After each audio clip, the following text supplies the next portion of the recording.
Mimi ndiye mzabibu wa kweli na Baba yangu ndiye mkulima. Kila tawi, Biblia inasema kila tawi ndani yake, maana kila tawi liliyopo ndani, sio nje, liliyopo ndani. Kila tawi liliyopo ndani inapaswa kwamba lizae matunda.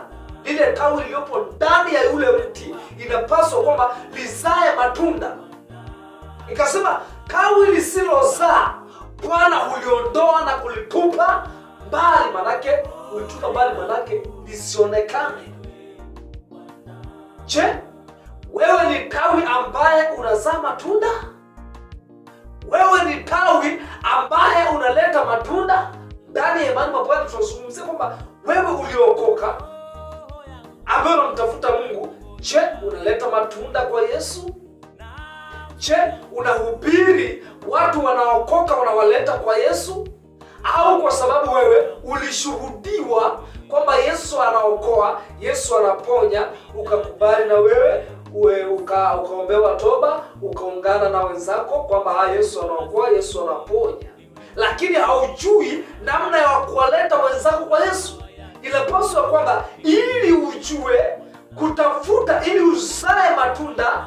Mti unapotaka kuzaa matunda lazima uwekee mbolea, lazima usafishe majani yale yasiusonge, manake majani yakijaa kwenye ule mti ule ambaye mzuri, ule mti unakosa nguvu, haupati virutubisho, manake unakufa, manake hautazaa tena. Inapaswa kwamba nawe ili uimarike sana uwe mtu wa maombi, manake maombi ndio yanakuongoza unapotaka kumhubiri mtu Injili. Usiende tu kama tu unavyo mtu unamwambia kwamba hivi, nina habari njema nataka nikuambie.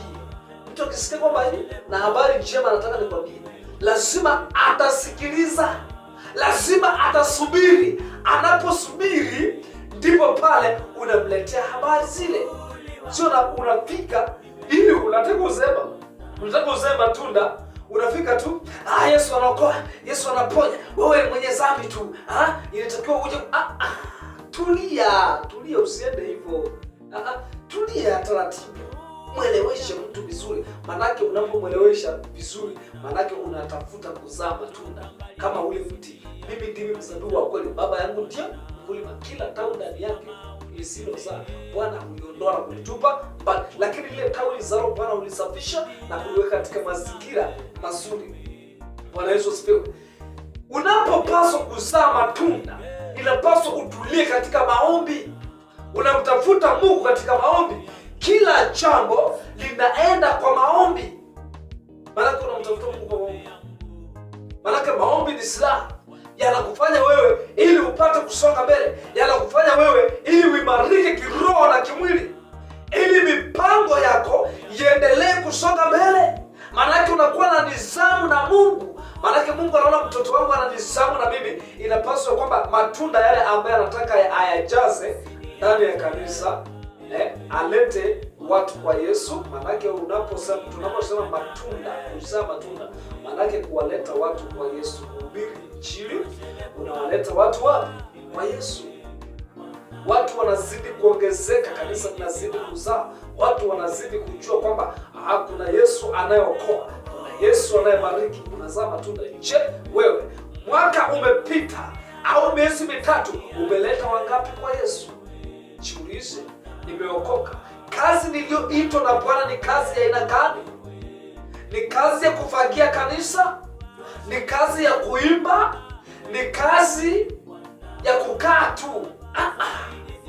Tuwalete wetu kwa Yesu, tuwahubiri watu Injili ili waokoke. Biblia inasema ya kwamba enendeni ulimwenguni mkaihubiri Injili, mkawafanye mataifa kuwa wanafunzi wangu.